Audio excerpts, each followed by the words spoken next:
그런데 콘크리트나 일반 시멘트 같은 데는 물이 넣으면 하루도 못 갑니다. 다 스며들어가지고. 그래서 잔류 분무를 할 때는 조금 잔류가 오래가는 물체에 이렇게 시공하는 게 맞습니다. 그리고 야외 쪽에는 자주 해주셔야 됩니다.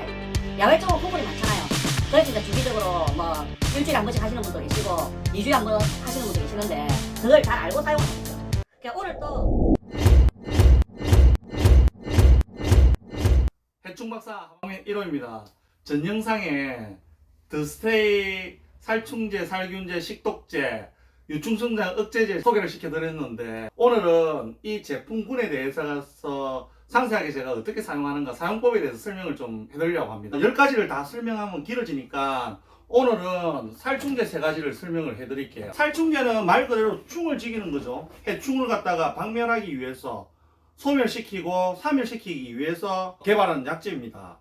우리나라에서는 개발하지 않고 이 약제가 원래는 독일에서 개발을 많이 해요. 그 미국에서도 마찬가지고. 그래서 이제 원료 자체는 수입을 해가지고 한 10군데에서 20군데 정도 살충제만 전문적으로 제조하는 시설에서 제조해가지고 유통을 하고 있어요. 방역 전문가용이 있고 가정용 살충제로 생산을 합니다. 가정용 살충제하고 방역 전문가용하고 차이가 좀 있어요. 도포로 하게 되면 잔류성이 얼만큼 가는가에 따라 가지고 그게 이제 조금 그 차별이 있는데 그거는 제가 차차 설명을 좀 해드리고 오늘은 요거 가장 방역회사에서 많이 쓰는 살충제 3가지를 제가 설명을 이 델타메트린 같은 경우에는 가장 대중화되어 있는 살충제예요. 국민 살충제라고 생각하시면 되고 또 람다사이 할로스린 같은 경우에는 미세해충 잡을 때 그러니까 빈대나 벼룩 같은 거 잡을 때 많이 사용을 합니다. 사이버메트린 같은 경우에는 날아다니는 거 비행해충 그러니까 모기파리 깔따구 같은 거 나방 같은 거 박멸할 때는 많이 사용해요. 그래가지고 요거 3가지 사용법에 대해서 설명을 좀 해드리려고 하는데 이 델타메트린하고 람다사이 할로스린하고 사이버메트린은 환경부에서 인정을 다 해준 약제예요. 이 약제를 갖다가 만들려면 환경부에서 승인을 받아야 됩니다. 재작년까지만 하더라도 승인 받은 제품이 몇천 가지가 됐거든요. 식약처에서 인정받아가지고 제품을 제조하고 생산을 했는데 작년부터는 환경부에서 인정을 받아야 돼요. 작년 12월 달에 취소되고 남은 살충제 종류가 683가지입니다. 환경부 사이트 초록누리에 들어가시면 검색이 다 가능해요. 고유 번호가 다 있습니다. 우리 사람도 주민등록 번호가 있죠.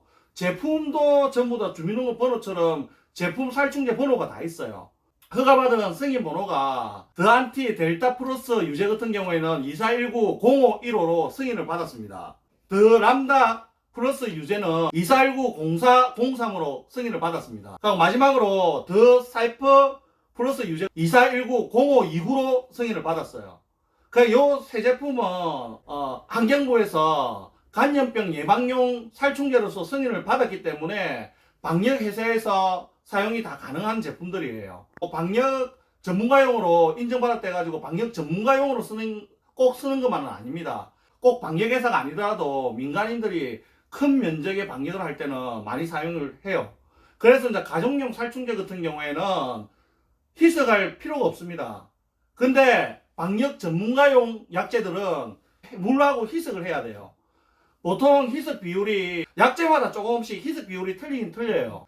모기가 제일 약하죠. 모기 같은 경우에는 희석 비율이 300대 1 정도 돼요. 그 다음에 이제 파리하고 조금 모기보다 큰 해충들 있잖아요. 그런 거는 200대 1. 바퀴벌레 같은 경우에는 좀 큰 해충에 들어가요. 바퀴벌레, 진해, 곱덩이, 그리마, 노래기 같은 경우에는 전부 다 희석 비율을 100에서 120대 1로 희석을 해가지고 사용을 합니다. 물이 100리터면 여기 1리터짜리 약이 한 통이 들어간다고 생각하시면 돼요.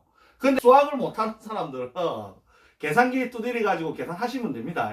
방역 전문가 정도 되면 계량컵이나 이런 눈금 있는 주사기 있죠.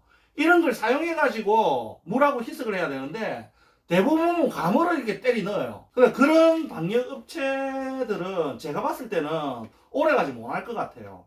그래서 우리 하나방역에서는 다 희석 비율을 맞춰가지고 안전하게 그 약품을 사용하고 있습니다. 더 안티 델타 플러스 유제, 더 안티 람다 플러스 유제, 더 안티 사이퍼 플러스 유제. 진짜 이름 길게 지었죠. 제가 지은 거 아닙니다. 이거 정경수 대표가 지은 건데, 다음에 정경수 대표한테 뭐라 하십시오. 요 세 가지는 사용법이 다 똑같습니다. 희석 비율만 좀 틀린데, 보시면 다 희석 비율이 나와 있어요.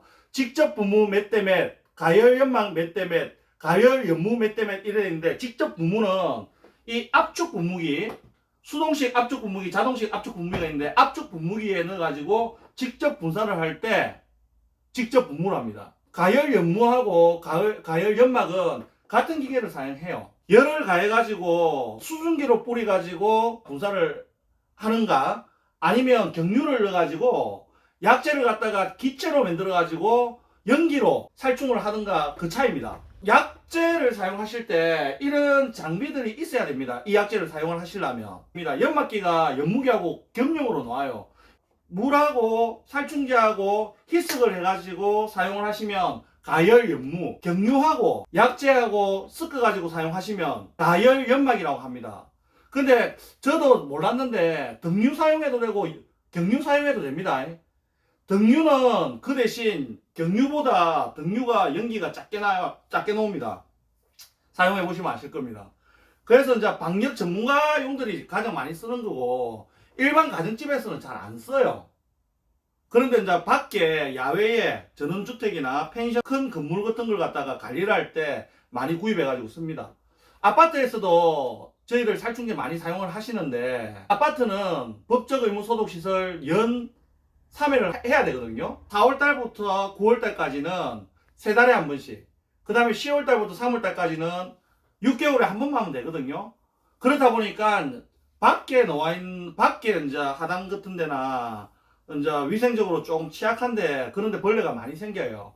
그래서 법적 의무 소독으로만 해가지고 뭐 계단이나 하단 같은 데를 갖다가 다 커버를 못 합니다. 그래서 저희들 살충제를 사가지고 수시로 뭐 일주일에 한 번이든 2주일에 한 번 주기적으로 약을 갖다가 치고 계십니다. 우리 살충제 삼총사 있잖아요. 요거는 이제 사용법을 갖다가 제가 충분히 말씀드렸으니까 모르는 부분이 있으면 댓글 남겨주시든가, 안 그러면 더스테이 상담 전화로 전화 주시면 친절하게 설명을 해드리겠습니다. 다음 영상은 제가 살균제에 대해서 또 설명을 해드리고, 그 다음에 이제 식독제, 그 다음에 유충성장 억제제, 그렇게 이제 차근차근 제가 설명을 해드릴게요. 오늘은 요 세 가지를 설명을 해드리는데, 맞다. 깜빡할 뻔했는데, 이 약재가 직접 분무나 가열 연막이나, 안 그러면 가열 연무도 마찬가지입니다. 하게 되면 이 약재가 일시적으로 뿌리지고 수시간 있다가 없어지는 게 아니고 잔류가 남아있어요. 그래서 이제 장판이나 유리, 스텐 같은 데는 잔류가 오래 갑니다. 최소 15일부터 길게는 2, 3개월까지 가요.